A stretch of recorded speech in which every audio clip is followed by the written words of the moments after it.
আরবি ভাষা সাহিত্যের কিতাব পড়ানোর ক্ষেত্রে আমাদের উচিত হচ্ছে আরবি ভাষার কিতাব আরবি ভাষার গতিতে পড়ানো, আরবি ভাষা সাহিত্যের আন্দাজে কিতাব পড়ানো।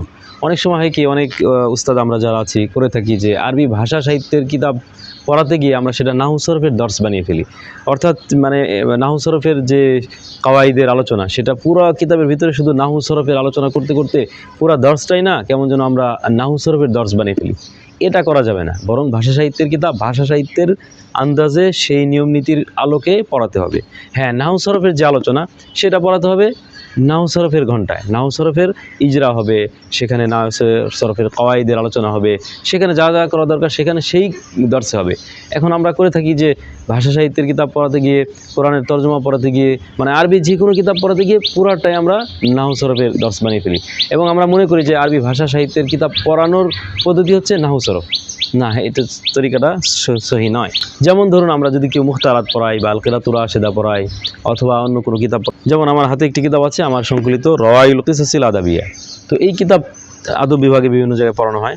তো ধরেন আমি এই কিতাবটা আমি পড়াচ্ছি, তাহলে এখানে আমাকে কি করতে হবে যে তাবির নিয়ে আলোচনা করতে হবে, বাক্য নিয়ে আলোচনা করতে হবে, শব্দের কাঠামো, বাক্যের কাঠামো নিয়ে আলোচনা করতে হবে, শব্দ নিয়ে, যে লেখক তিনি এখানে মনের আবেগটা, অনুভূতিটা এত সুন্দরভাবে ফুটিয়ে তুলেছেন, কিভাবে ফুটালেন, আমি কিভাবে লিখতাম, তিনি কিভাবে লিখেছেন, এখানে কিভাবে বাক্যটা এসেছে, শব্দটি কিভাবে ব্যবহৃত হয়েছে, এই শব্দটা সেলাটা কিভাবে এসেছে, এই যে বাক্যের যে সৌন্দর্য, শব্দের সৌন্দর্য, বাক্যের সৌন্দর্য, তারপর তাবিরের সৌন্দর্য।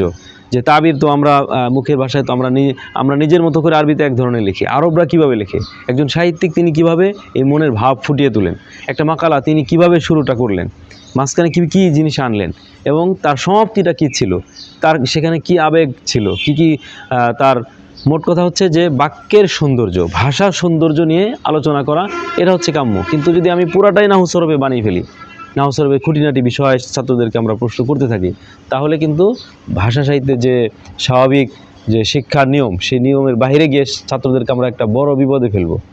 ছাত্ররা আরবি ভাষা সাহিত্যের রুচিবোধ তাদের তৈরি হবে না। এজন্য ভাষা সাহিত্য কীভাবে পড়তে হয়, কীভাবে পড়াতে হয়, এ সম্পর্কে আমার লিখিত আরবি ভাষা ও সাহিত্য শেখার কলাকৌশল একটি বই আছে, সেই বই থেকে আমরা পড়ে দিতে পারি।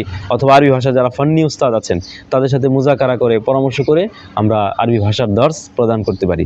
আসলে আমরা তো সকলেই শিক্ষার্থী, আমরা যারা উস্তাদ আছি আমরাও কিন্তু তালিবুল ইলম, আমরাও শিখবো, আমরাও ছাত্রদেরকে ওইভাবে সঠিক পদ্ধতিতে আমরা শিখব এবং ছাত্রদেরকে সঠিক পদ্ধতিতে গড়ে তুলব। আল্লাহ তাআলা আমাদের সকলকে তৌফিক দান করুন। আসসালামু আলাইকুম ওয়া রাহমাতুল্লাহি ওয়া বারাকাতুহু।